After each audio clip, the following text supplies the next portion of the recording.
বান্ধৱীসকল মোৰ ইউটিউব চেনেললৈ আপোনালোকক পুনৰবাৰ স্বাগতম জনাইছোঁ। আজি মই আপোনালোকৰ ওচৰলৈ লৈ আহিছোঁ এটা নতুন ৰেচিপি।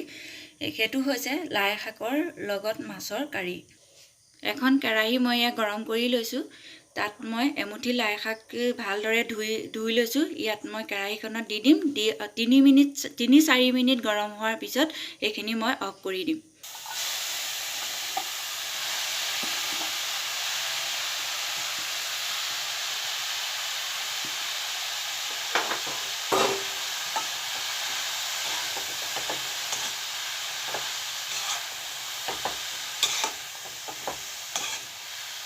লৰাই থাকিব লাগিব। এতিয়া আমি ইয়াত ঢাকনা নিদিওঁ। ঢাকনাখন দি দিলে ইয়াৰ কালাৰটো সেউজীয়া নহ'ব। সেইটো কাৰণে এনেকৈ লৰাই অকণমান দেৰি ৰাখিলে গম পোৱা হ'ব। সিজিলে বস্তুটো মই অফ কৰি দিম গেছটো। এয়া চাওক, ইয়াৰ পৰা ওলোৱা পানীটো শুকাইছে। এতিয়া মই গেছ অফ কৰি দিছোঁ। এইটো এতিয়া অলপ ঠাণ্ডা হ'ব লাগিব। এতিয়া মই কেৰাহীত তেল দিছোঁ। তেল গৰম হ'লে মাছ কেইটুকুৰা ফ্ৰাই কৰি ল'ম।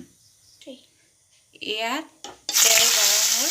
মই ইয়াত নিমখ হালধি সানি থোৱা মাছৰ টুকুৰাকেইখন ফ্ৰাই কৰি ল'ম। ৰঙচুৱা ৰং যেতিয়ালৈকে নধৰে তেতিয়ালৈকে ফ্ৰাই কৰি ল'ম। তাৰপিছত গেছ অফ।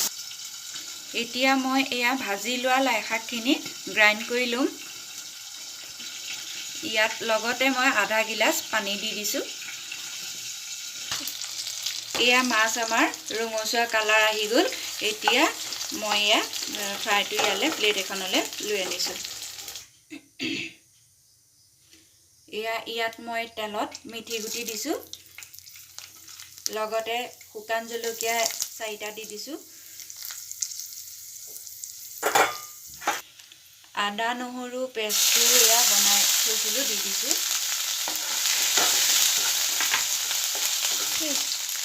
কেঁচা জলকীয়া কাটি থৈছিলোঁ সেয়া দি দিছোঁ।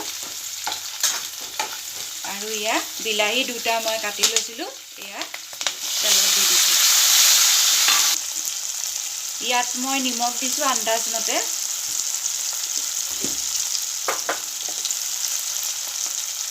হালধি দিছোঁ।